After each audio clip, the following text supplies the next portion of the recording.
record. Got it. All right. Happy Capricorn season. I am Jess from Yay. Rutherford Alchemy Healing, and this is Jen with Epic Adventures with Jen. And we are Hi, everyone. here to talk about the Capricorn season and how to bring these energies into our daily lives. So I have this nifty little book right here. And when I was reading last week, the sun went into Capricorn. It's always between like the 21st and the 22nd of December. It is what ushers in the season of winter and begins the winter solstice. And there's just this quick little read in this book about the solstice and Capricorn that I think makes kind of goes over the mythology of the sign that I think helps us to understand the essence of Capricorn. So there is a belief held through the Middle Ages that when the sun shone directly over the Tropic of Capricorn, a gateway opened between heaven and earth. This gateway was the portal through which migrating souls would pass, some on their way to earthly incarnation and others to eternal paradise. Additionally, it was believed that gods would become mortals by traveling the pathway of the sun from the sky to the Tropic of Capricorn. The symbology of the astrological Capricorn is unique and complicated. The 10th sign of the zodiac, Capricorn, is depicted as a fantastic creature with a goat for the upper half of the body and the tail of a fish for the lower half. Capricorn is truly a creature for all terrains. The goat half, the goat half can be viewed as indomitable spirit capable of climbing mountains and faring well on ground other beings would find far too difficult. The fish half denotes beings that can go with the flow at home in the water just as much as on the land. Capricorn has some confusing associations that have been identified with several different mythological figures. Many texts claim Capricorn as a representation of Angiopon, the sun resulting from the coupling of Zeus with the nymph Aga. I'm not sure if I'm pronouncing that correctly. Other accounts claim Zeus lay with Bortus, a goat, who was then bore Aegiopon. Aegiopon is identified by the Greeks as a form of the horned goat Pan. Whatever the heritage, he was immortalized by Zeus for helping the god to recover his stolen sinews, which were severed and hidden by Typhon. Assisted by the god Hermes, Aegiopon recovered Zeus's sinews from within the monster Delphine, and then changed himself into the sea goat in order to escape. As reward for his heroics, Zeus turned him into the constellation Capricorn. Another interesting association with Capricorn is that it was the foster mother of Zeus. When the ruler of the gods was but an infant, he was suckled by a goat. Some accounts say that the goat belonged to the nymph Amalthea, while others claim that Amalthea was in fact herself the goat. It is said that out of gratitude, Zeus broke off the horn of the god and presented it to Amalthea as an offering. She would never hunger nor thirst, and the horn would yield anything she wished for. In this telling of the myth, we discover the origin of the fabled Horn of Plenty, the bounty of earth as expressed through the symbolism of the cornucopia. The river god ultimately inherited the magical horn and incorporated it into his physicality, healing his own broken horn and thus becoming himself of a goat and a sea creature, the icon of Capricorn. So I thought that was kind of interesting. I had never known the association between the cornucopia and Capricorn and how it's implanted in this time of the year with the holidays and feeling gratitude and feeling the bounty of the harvest. And then we're going into these dark nights where traditionally, like we were just eating meat and getting like really happy with alcohol, right? Like this is what the dark nights of winter were celebrated by. And so it's just the time to feast with family and to feel into that. So I thought that was cool. And Capricorn is cardinal earth. All the cardinal signs usher in a new season. So like we had said, it is the beginning of the winter season. In the northern hemisphere, these are the dark nights. This is when we feel like we want to hibernate depending on where we live. Well, it's colder in the northern hemisphere no matter where you're at, but how cold depends obviously where we're at. But it's the time to kind of hunker down and go within and really feeling into that hibernation mode. And so Capricorn also has this feeling of like cold and distance to it being ruled by Saturn. And the furthest visible planet by the eye is Saturn. And so the traditionally in astrology, it is like known to be the coldest planet. So when you get into what's called the humors of the elemental breakdown, that's why Capricorn and Earth, it's dry and cold. So that's something to kind of keep in mind as we talk in a little bit about body systems and how the ruling planet of Saturn really brings in that cold and distant and stagnation type temperament that is Capricorn.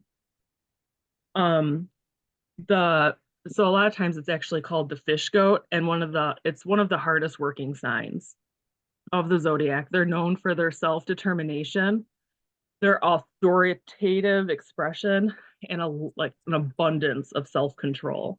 A core value of many Capricorn is responsibility. Their sense of self is shaped by what they perceive as responsibilities and something that they take, and sometimes even taking responsibilities of others on for themselves. They appreciate the usefulness of tradition and sometimes get lost in perceiving or preserving tradition just for tradition's sake instead of like making it their own, or am I doing this because it's something that I want, or is it I'm just keeping the status quo? They can easily become stagnant and unmoving in their cynicism. And Capricorns can get so caught up into what is acceptable that they forget what their own needs and desires are. Yet Capricorn um, is always talked about as such a serious sign. They have this very surprising trickster element to them too. And because they're the old wise one, all earth signs are feminine, and Capricorn is the epitome of like crone energy. So that old wise woman, and like she's lived her life, she's gathered all these experiences, and she's there to help others through it and to figure out how to get to the top of their own mountain. Um, Within astroherbology, Capricorn is the sign of regulation and reflecting the planet of Saturn. So it also guards the pituitary gland and secretes important regulatory hormones throughout the body. When Capricorn gets into trouble, they can attempt to live an over-regulated life or seeking to control their surroundings and others around them. And when putting forth that energy, that has such a detriment into their physical systems, especially that are ruled by Saturn and by Capricorn. They certainly need their space to make plans. So I think that that really comes into this whole season of winter here in the northern hemisphere, and how, again, just needing this space to retreat and to have space to think and to really feel into like where are our ambitions, where are our goals, and where are the things that we need to focus on in order to start putting that to fruition, as we're going to be ushering in spring in a few months, when it's the time to start something anew and to give birth to something. This is the time to be really contemplative of to what that is. Some of the herbs, which I thought were great that come up for Capricorn, are mullein, which you can find a lot of times growing like in baseball fields or places where there's really hard compacted dirt. It's the type of plant that can grow anywhere and in really hard rocky conditions and dry. So what a Capricorn plant, something that can withstand the elements and doesn't need a whole lot, and it still just puts forth this really productive and beneficial herb. Mullein is used in lots of respiratory health and in skin and in getting things to move. So that's part of why it's so good to help with Capricorn issues, is because it gets things moving, which is a problem with Capricorn stagnation qualities. The body systems that it rules is the skin, the hair, the knees, teeth, joints, and this comes up time and time again between the classes that I took with Dave about medical astrology, and then I've taken some other online courses and just in other books. It's always specifically the knees. It's like it's talked about so many times. And I know myself, I have a stellium in Capricorn, as do most late 80s babies, because there was the conjunction of Saturn, or not really the conjunction, but the co-presence rather of Saturn, Uranus, and Neptune all in Capricorn in the late 80s, early 90s.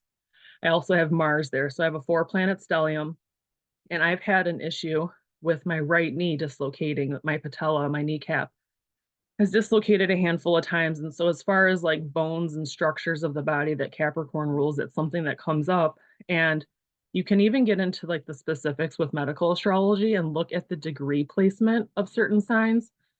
And so when I was doing this, I looked up for this episode here that one of my placements that I have is Saturn in Capricorn. So that's going to be one of the strongest Capricorn planets I have because it's naturally ruled by that planet.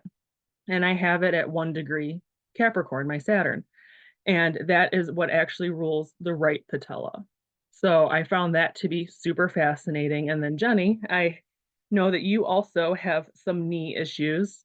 And so I looked up your degree placements, and your sun would probably be the most prominent. You have Sun, Mercury, and Venus all in Capricorn. And your sun is probably the most prominent just because of how it's placed and situated with others. And yours is at 21 degrees Capricorn, and that rules the left knee. So when I saw that, I was like, oh, let me text her because I know she has a knee surgery coming up here in the next month or so. And I couldn't remember if it was the left, the right, or if you've had intermittent issues. And sounds like it's always been her left knee. So even just in those two examples, it's so impressive that we can find correlations to that with, our natal birth chart, knowing the exact degree, and then balancing that with medical astrology. These are systems that have been studied for so long and have gathered so much information, and it's just, there always seems to be a correlation. So that is what I wanted to start with, and I'll let you take it away, Jen, and see if there's anything else to fill in as you finish up.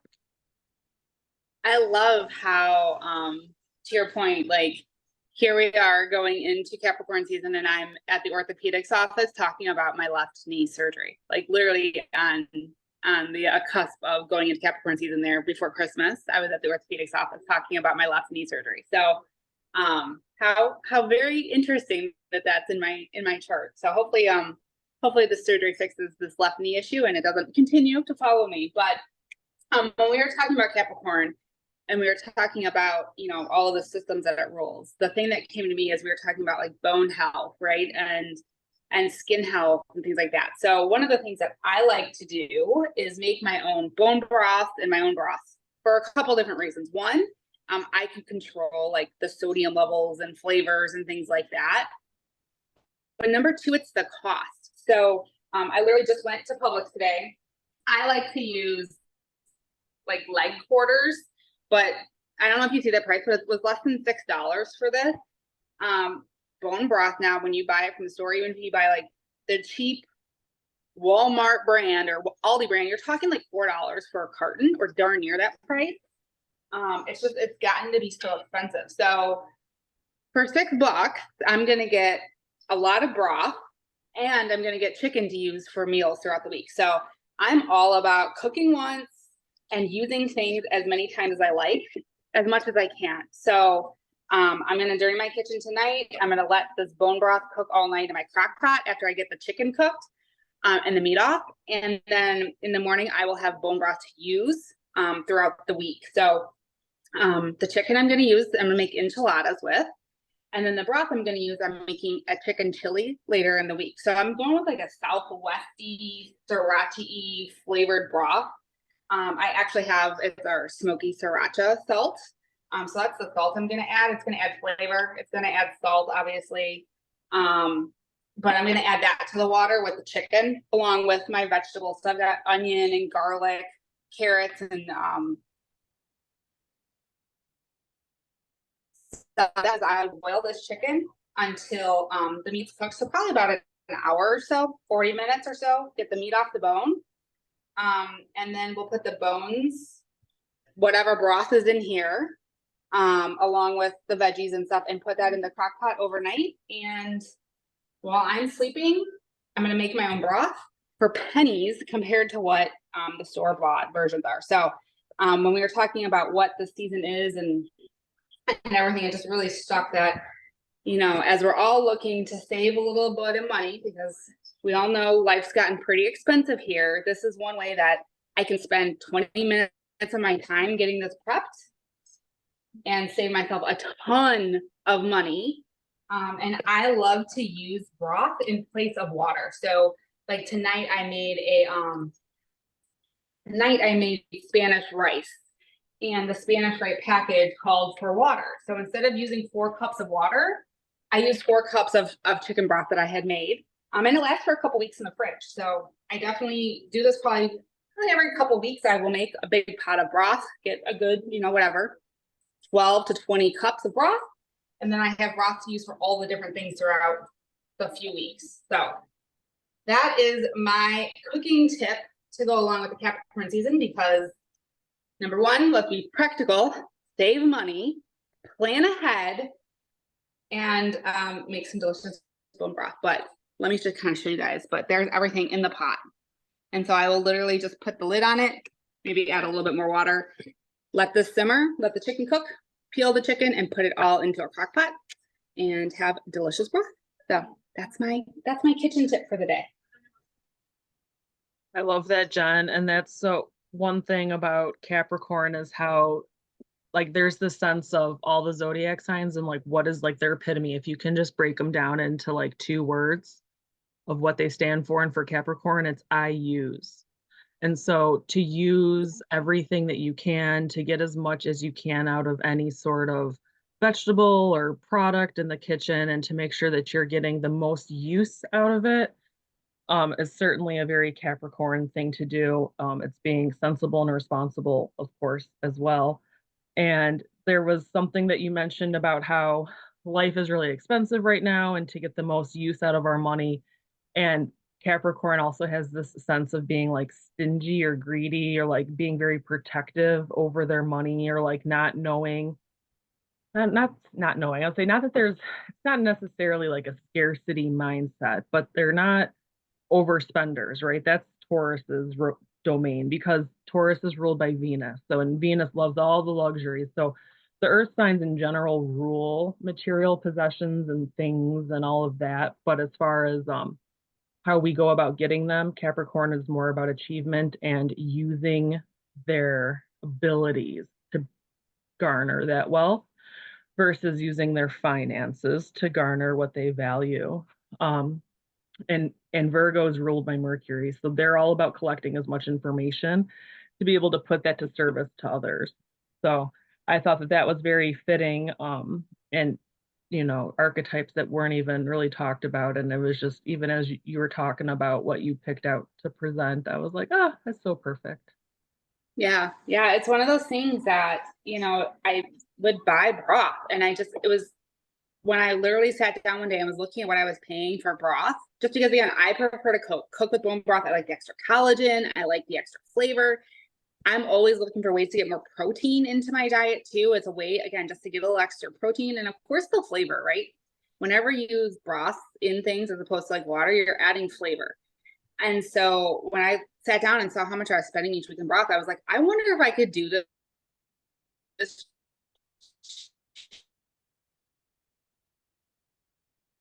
for myself. And right now, you know, you can skin on exactly what you need to do this type of stuff is pretty reasonable. So, and then I get meat to use too. So I get meat, I get the broth, I get all the good things, and I still get to feel good about what I'm putting in my body and in my food. So, which always makes me feel better. But that is my Capricorn spiel, being a Capricorn myself. So. Yeah, I was looking forward to talking about this with you, knowing that that's one of our placements. We have the Scorpio season that we have a lot of overlap with, Libra and now Capricorn. So that was fun, just to kind of get into. And then even in my research upon what it learned, thinking about what I wanted to present and then diving into our charts, I was just, as always, pleasantly surprised as to how, um, not realistic, literal, how literal astrology can be. So it's a lot of fun. Some other little things to to keep in mind if you're wanting to bring in and balance your Capricorn energy this season. Some other herbs are thyme is really popular with Capricorn remedies, and so is cayenne. You think about anything that's going to bring heat to the body, that's going to raise that cold temperament of Capricorn. And by raising the heat, you're also increasing that motion in the body and getting things moving. There's also ginger is another good one. Solomon seal I found in several different resources. Lemon balm, which I honestly think is for almost, it's like one of those herbs that's like good for so many things. So I find that listed in a lot of for all the different signs, honestly. The flowers and the gem essences that are really good is rock water, sunflower, elm, garnet, and turquoise. And what was the other thing?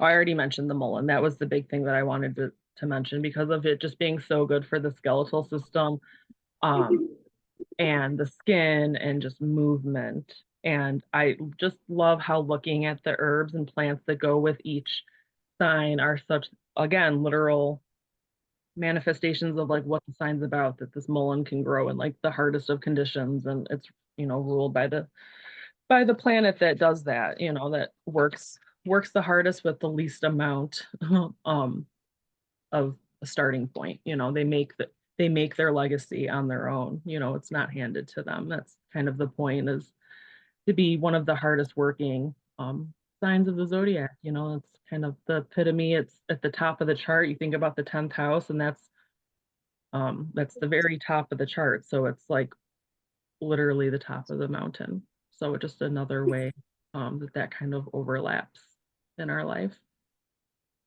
Very interesting. So, yeah. But yes, if you guys obviously are here checking us live, if you have any questions, go ahead and drop them in the chat. If you catch this later, reach out to Jess or I with any questions. If you're looking for astrology and astrology readings, obviously she has you covered. And then if you're looking for kitchen cooking tips and tricks, I'm here to help you with that as well. But yeah, definitely subscribe, hit like and notifications and all of those goodies on all of the social media platforms that we both have. So yes, we appreciate you all being here and knowing that the Zoom life is going to cut us off here. I just wanted to make sure to get that in there really quick.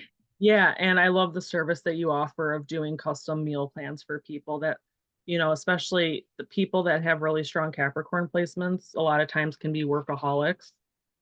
Even if that's working in the home, it can be that you're so busy doing whatever it is, projects and gardening and other things, that maybe you don't have as much time for the kitchen life or to the part of the planning of it, or creating the grocery shopping list, or if there's some part of that that just doesn't bring you joy and you're able to delegate that out to someone else who is filled by that, you'll feel that in your meals, and to know that there was all those little touches and those the thoughtful points make such a difference. And so the more that we can find that appreciation and that joy with life, I think the happier we are.